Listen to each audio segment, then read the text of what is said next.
ஏன்னா அவ்வளோ ஃப்ராங்காக சொல்லணும்னா அவ்வளோ லவ்வி டவ்வி மெசேஜஸ் இருக்கு. அதில் வந்து எல்லா கான்வர்சேஷன்லும் மக்களாகி உங்ககிட்ட நான் வந்து ஓப்பனாக சொல்கிறேன், அவ்வளோ கான்வர்சேஷன்லையும் பொண்டாட்டி பொண்டாட்டி பொண்டாட்டி பொண்டாட்டி பொண்டாட்டி பொண்டாட்டி love you miss you miss you miss you miss you miss you அவ்வளோ வீடியோஸ் ஷேர் பண்ணியிருக்காரு. நான் எங்கேயாவது ட்ராவலில் இருந்தேனோ இல்லை அவர் ட்ராவலில் இருந்தாரோ வீடியோஸ் அனுப்பிச்சிட்ருப்பார் ரெக்கார்ட் பண்ணி. ஷர்ட்டை போட்டுட்டேன், குளிச்சுட்டேன், கிளம்பிட்டேன், தங்கம் சாப்பிட்டுட்டேன், தங்கம் இன்னைக்கு இட்லி அது இது ஃபுல் அப்டேட் மார்னிங்லேருந்து நைட்டு வரைக்கும் நடக்கிற அப்டேட்டை வந்து எனக்கு வீடியோவாக கேப்சர் பண்ணி எனக்கு சென்ட் பண்ணுவார். அதில் ஒன் ஆஃப் த வீடியோ தான் நான் வந்து 2 months பேக் ரிலீஸ் பண்ணியிருப்பேன், ஓய் பொண்டாட்டி அப்படின்னு. அந்த மாதிரி நிறைய வீடியோஸ் அனுப்புவார்.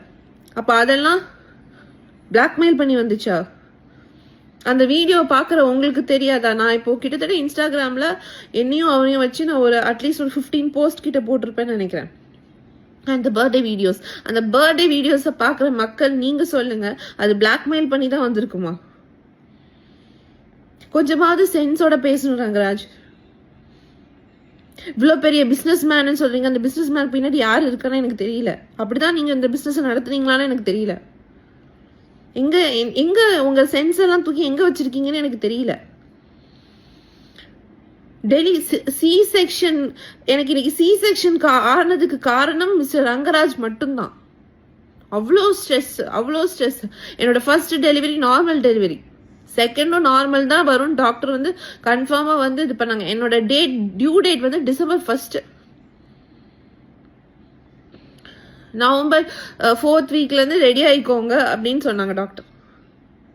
ஆனால் நீங்களும் உங்கள் ஃபேமிலி மெம்பர்ஸும் உங்கள் ஃபேமிலி மெம்பர்ஸை தான் நீங்கள் அந்த இன்வெஸ்டிகேஷனில் அடிக்கடி எடுத்துகிட்டு வந்தீங்க. ஸோ நானும் எடுத்துகிட்டு வரேன். நீங்களும் உங்கள் ஃபேமிலி மெம்பர்ஸும் சேர்ந்து டிஃபமேஷன் கேஸ் போட்டீங்க, பர்சனாலிட்டி சூட் போட்டீங்க, அங்கே இங்கே லோலாம் அலைய விட்டீங்க.